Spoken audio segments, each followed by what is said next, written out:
नमस्कार। प्रभु वाणी के एक शॉर्ट में आपका स्वागत है। मैं केवल सवाल पूछने जा रहा हूं जो कोई भी नहीं पूछ रहा। आज तारीख है 6 जून। वेस्ट बंगाल के अंदर 41 मिनिस्टर हैं, जिसमें चीफ मिनिस्टर भी शामिल है। 6 को छोड़कर बाकी 35 मिनिस्टरों को अभी तक कोई भी विभाग नहीं दिया गया। गाड़ी है, घोड़ा है, झंडा है, सब कुछ है और अपनी गाड़ियां घूमते रहते हैं, परंतु दफ्तर में कौन बैठ करके क्या विभाग करेंगे, क्या हैंडल करेंगे, इसके बारे में फैसला नहीं हुआ।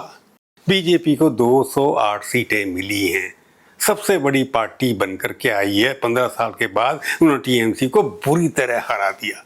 जो चुनाव हुआ 4 मई को घोषणा हो गई, 9 मई को वहां पर सौगंध भी दिलवा दी गई चीफ मिनिस्टर को। वहाँ उनके साथ 5 मंत्री भी कर दिए गए, उनके विभाग तो बांट दिए गए। मतलब अब आते हैं हम जो 11 मई के भी उन्होंने कुछ पोर्टफोलियो उनको अलॉट किए।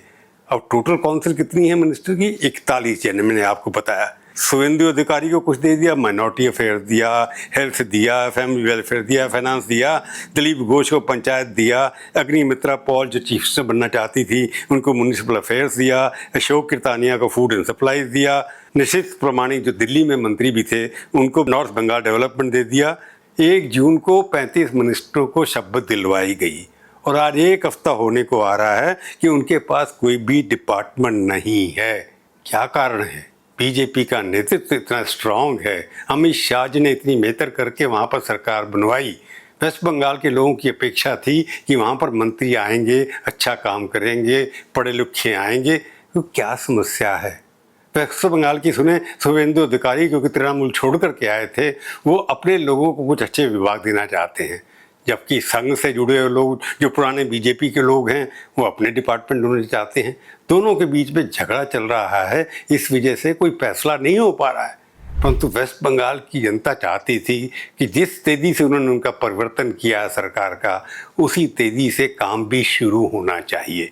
वहाँ पर झगड़े हो रहे हैं, तृणमूल कांग्रेस के वर्कर की पिटाई हो रही है, उनके जो अभिषेक बनर्जी हैं उनकी भी पिटाई हुई, परंतु विभागों में कोई भी पता नहीं है किसी को कि कौन मिनिस्टर कौन से विभाग करेगा। और बीजेपी ये क्लेम करती है कि उनके सबसे ज़्यादा पढ़े लिखे लोग आए हैं। क्या ज़्यादा पढ़े लिखे आने से उनको समस्या हो गई है कि इन सब पढ़े लिखे लोगों को किसको क्या विभाग दिया जाए?